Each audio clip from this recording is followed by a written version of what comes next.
And welcome. Baruch atah Adonai Eloheinu melech haolam asher kitshanu b'mitzvotav v'tzivanu la'asok b'divrei Torah. So we're in the midst of this uh, conversation, I could say. Uh, Moses is reviewing the events surrounding the giving the Ten Commandments, what happened afterwards, and what the elders and heads of the tribes came and said to him. And we're in the middle of their words. Moses is sharing with the Israelites the words of the elders and the heads of the tribes. Okay, so in the midst of it, and basically they're saying, we can't handle this. We cannot handle that, is to say, hearing from God directly. So going on, here we are. Ki micho basar. What, and literally it means for what flesh, literally, what mortal, okay, is there a mortal, asher shama, who heard kol Elohim Chayim, the voice of the living God, medaber, speaking mitoch ha'esh, from the midst of the fire, kamonu, like us, vayechi, and lived. So we were talking about this a little bit in our previous lesson, just this whole concept of the fragility, right, of us, of mortals, in the presence of a power that is so great to conceive the universe. And the more we learn about the universe, right, how vast it is and how great it is, and the stars that dwarf our own sun, and just here we are, these tiny little specks, in the face of such power. And at the same time, I think what it's trying to get across to us is the power of the Torah, right? That this is information that comes from the very source of creation, and that it really has such a profound effect. It can have such a profound effect on us. And of course, in contrast to the way in which we generally look at the Torah and don't really take it seriously, and don't take this information that seriously, unless we've either perhaps been raised that way to do it, and so it becomes part of our DNA, or whether we have given great thought to this, and our hearts, between our minds and our hearts, we look at these words and say, they are absolutely, profoundly significant in terms of giving us lives that have deep, deep, deep value and deep, deep, deep significance, and carry with them health, right? Good values, and an ability to withstand the buffetings of life as it throws itself against us, and to allow us to thrive. And of course, the Torah itself and Moses' words here try to get that across to us. But it's so easy. I think I don't know if they call it El Bon Shel Torah, just, that no big deal. What's this stuff? A bunch of words, it's old fashioned, it's out of date, it's eh. And in contrast, right, that these descriptions that are going on here is in a beautiful literary kind of way, trying to say and trying to describe just how powerful these words are. Going on. Karav ata, you drew near, Moses, you draw near, Ushma, and you pay attention, you listen, et kol asher yomar Hashem Elokeinu, everything that the Lord our God says. V'at tedaber, and you speak to us, tedaber eleinu, et kol asher yidaber Hashem, everything that God says, right, that God speaks, uh, Elecha, to you, v'shamanu, and we will pay attention, we'll listen, v'asinu, and we'll practice it, we'll do it. In other words, we need you to be an intermediary between this pure information and us. That between that source that is so powerful, and we'll do it. We'll do it. We'll pay attention. We'll listen to what you have to say, and we'll take your word that you are our intermediary, and you're able to let us know what's going on. So there's a Rashi on this. So it says va'at tedaber.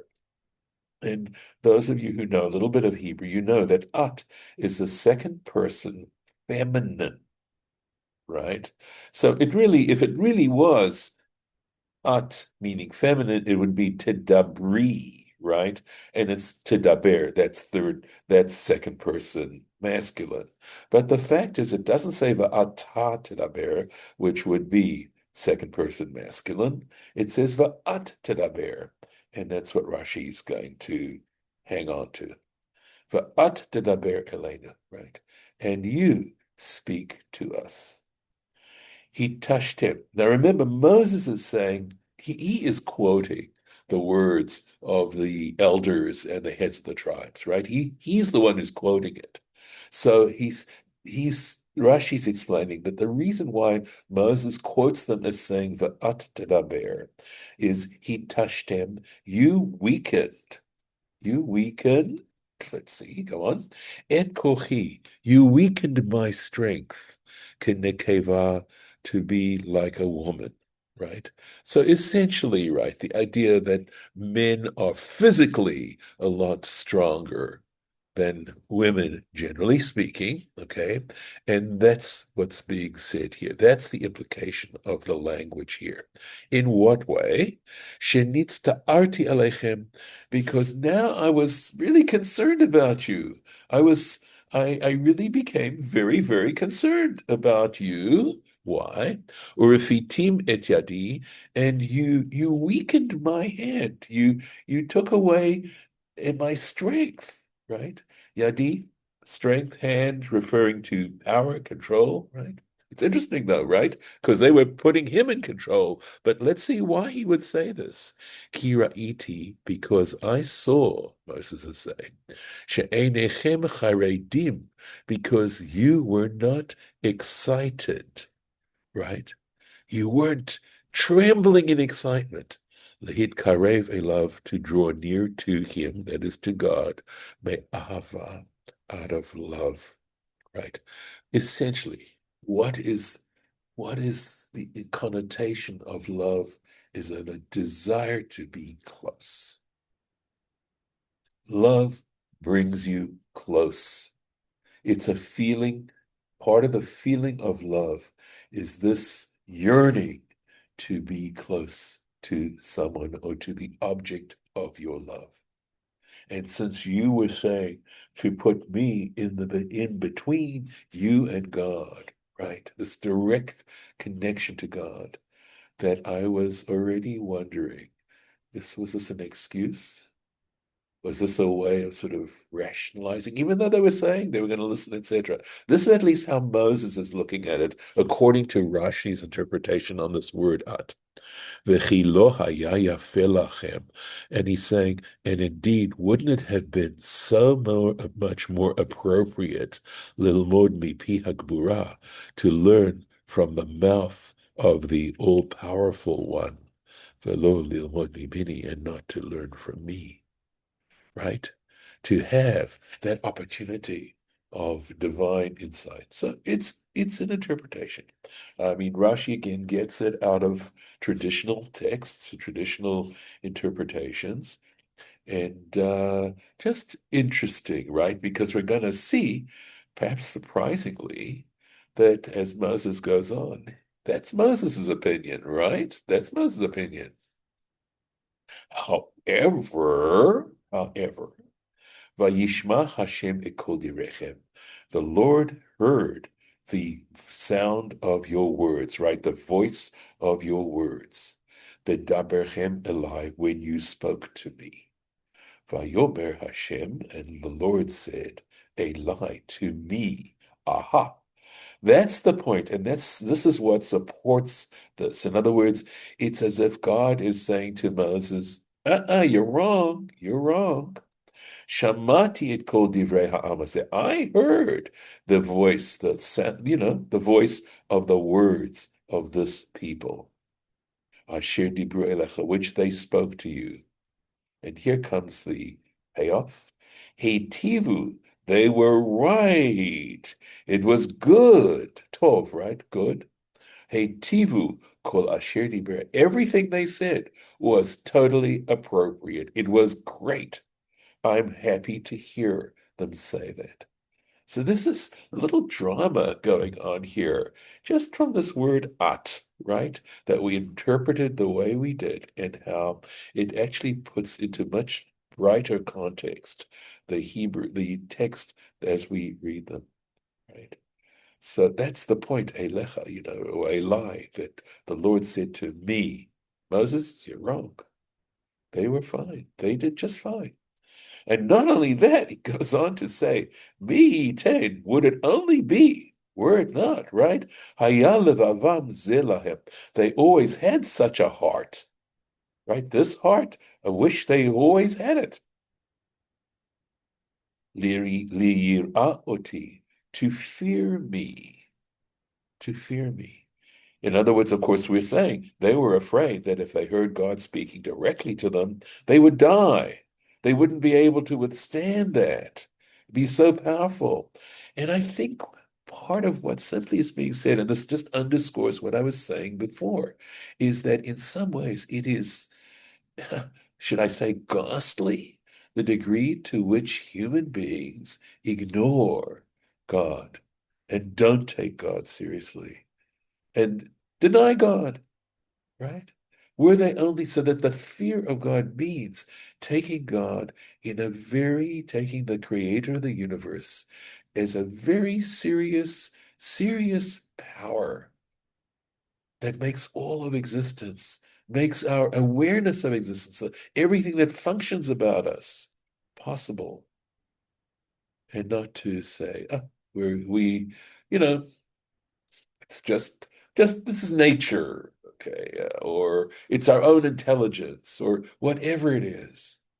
And of course, it's so prevalent. And here we are reading words that are what, thousands of years old, and nothing, this is human nature. It is the nature of humanity to be this.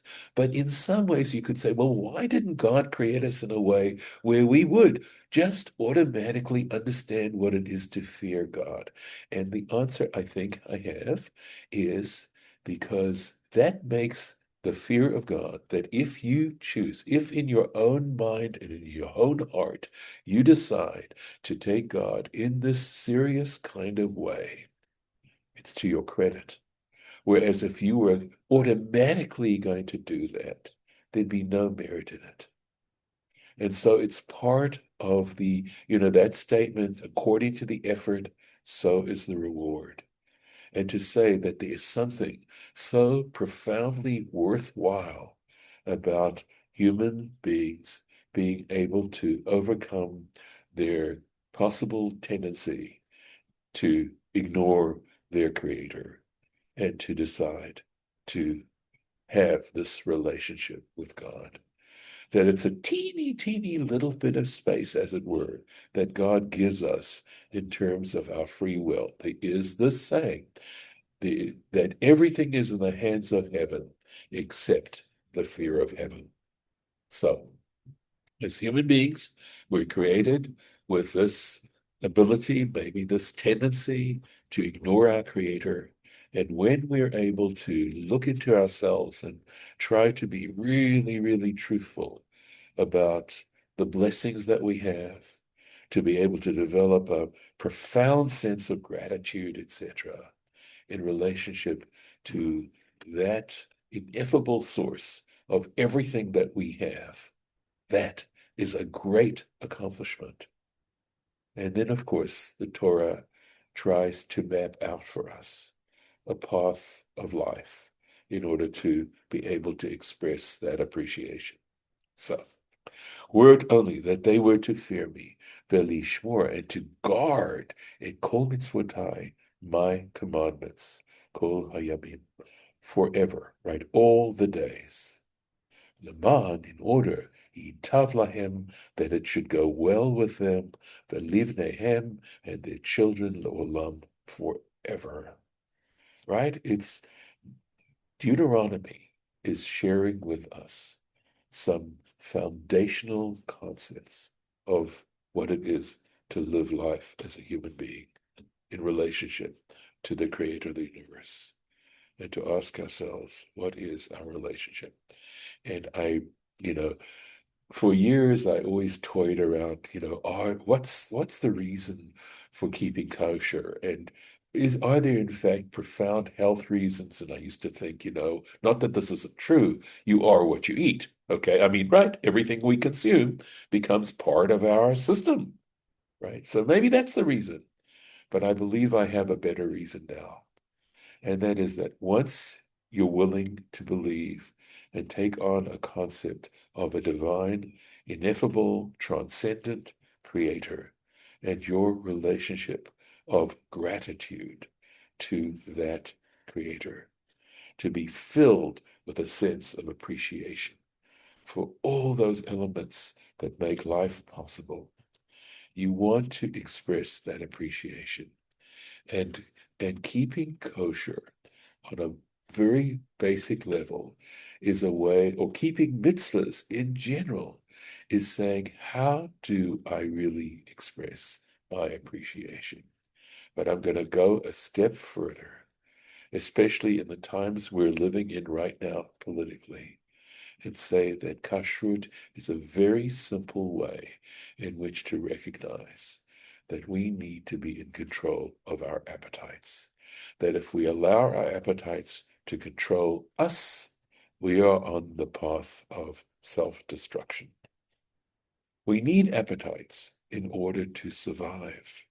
There's a blessing that we say, the most basic blessing for any food that you eat, right? Which is thanking God for creating people, creating creatures with lacks, and understanding that an appetite is a way to fulfill a need, to fulfill something that you are missing. But if you allow that appetite to control you, then, of course, you're not able to survive. You will not survive. And we're seeing examples of that. And food is an appetite, right? Sex is also an appetite. Lust is an appetite. And so kashrut is perhaps a very simple way in which to learn the ability to try and control one's appetite. Yes, David. Well, yeah, and power is also an appetite, right? Yes. Oh, yeah, the desire for power. Yeah. Left that one. Absolutely. Yes. Oh, yes, definitely. But we seem to be living in a society where we talk about free love. And, the 60s were that decade of that attitude, and not realizing that, in fact, it is a profoundly destructive, can become profoundly destructive force. And of course, the desire to have sexual relations is there to allow us to procreate, that if we did not have such a desire, we wouldn't survive. And it's this interesting dynamic that on the one hand, if we didn't have an appetite to eat, if we didn't feed ourselves, we wouldn't survive. All these particular things are ways to survive. But if they're without any discipline, without any control, they actually lead to destruction. Yeah, David. So, but also the concept of balance in here comes in somewhere too, right? Oh, Because absolutely. Totally. yeah, Totally. because I mean the 60s, if you want to take that example, that was rebellion against repressionism, right? I mean, for in terms of the when you talk about the sexual revolution, right? We Yeah. that was a lot of it has to do it's a rebellion against repressionism, right? Because that's how it's been, for hundreds of years, right? And so that's going to another extreme, but that's because there's no balance, right? If we had Well, yes. kind of had I guess that's my point. So I'm not sure I understand when you said did I hear you right when did you say repressionism? Yeah, I'm saying, the Victorian era in England, you look at those aspects around, how sex is treated as a taboo, all those aspects of making sure that it's covered up, not discussed, things along Yes. those lines. You Yes. know, and and then, if you keep bottling things up, right, eventually they'll explode, right? And that's That's true. That's and, true. and that's what, yeah. Yes, you have to. You look, there are some things that you have to be cold turkey about. Okay. If you find that you have become addicted, you can't, but you have to eat. You Right. have to eat. You can't go cold turkey on eating. Okay. Yeah. All right. Yeah. So you have to eat, but the question is, can you eat without becoming addicted to eating? Can you eat trying to learn how to discipline yourself? And obviously, trying to do this when you're younger is a lot easier than trying to do it when you're older. But sex is also an Yep. appetite, and knowing how to balance it. You're right, it is. It's a matter of balance. But you mentioned the Victorian era. So on the one hand, I think modesty with regard to sex is a beautiful, beautiful thing. That isn't denying it. It's simply saying you want to be modest about it. The thing about the Victorian era is, I assure you, there was all kinds of disgusting things Well, going. yeah. They just, and I don't know. Look, hypocrisy is not good, okay? Hypocrisy isn't a good thing. However, it is not the worst thing, all right? There is something worse than hypocrisy. So let me define it, give an example. So, hypocrisy is saying, it's wrong to steal, but then you're stealing, right? That's terrible. What's worse is saying it's perfectly fine to steal. Stealing is a good thing, right? Well, you're not being a hypocrite, but it's worse Yeah. because you're now advocating stealing. At least hypocrisy is maybe stage one of saying, there's something wrong with this. I'm having a hard time overcoming it. I admit it's wrong. I am doing it, but at least it's a beginning. And it's possible that if you start off as a hypocrite, you might wind up not being a hypocrite in the end, in the sense of saying, I know it's wrong and I'm not doing it. But it's worse to say, oh, this is just fine. Stealing's a great thing. You should do it. And that's what's happened. So, Victorianism, yes, it's not a good thing. Hypocrisy is not a nice thing. It's not the worst thing. And I sometimes think we think of hypocrisy as being the worst thing, and it's not. At least that's my argument. Appreciate that. That's, yeah, very, very thought provoking. Thank you. You bet. My pleasure. All right, let's keep going. So you can see how, Deuteronomy is so trying. This is Moses' last will and testament, right? He's so trying, his ethical will to us, trying to get us to realize, the potential beauty of life lived in this particular way. And of course, it has taken me a long, long time to discover that the essence of joy is gratitude, that learning how to count your blessings and not to feel entitlement, not to feel entitled, is definitely a way to find joy in life. Anyway, a little bit more. Lech, so 27, Lech, this is God, remember, speaking to Moses, Moses sharing what God said to him. Lech, go, emor lahem, go say to them, Shuvu lachem loho lechem, return to your tents. Okay, so I need to give you a little bit of background about this. Prior to the giving of the Ten Commandments, the Israelites had to be in a state of purity, of deep purity. And without trying to sort of go into the, deconstructing it a lot, the truth was they had to separate from their wives for 3 days prior to the beginning of the Ten Commandments. This you can find in the book of Exodus. Possibly, just a thought, is that the intimacy of sex, of sexual relations at that particular moment is something that draws a person's heart. It's one gets very involved when one is doing these things, and they needed to be able to be in a state where they could express the total focus on receiving the Ten Commandments and engaging in conjugal relations for up to that point would not put them in a place where they could receive the Ten Commandments. So tent is a metaphor for wife. And so going back, saying return to your tents means please go on back and enjoy conjugal relations. That at this point you can do that. So, V'ata, but you, God's saying to Moses, right? Po amod imadi, here, stand with me. In other words, hold up, stand with me. V'adabra elecha, and I will speak to you.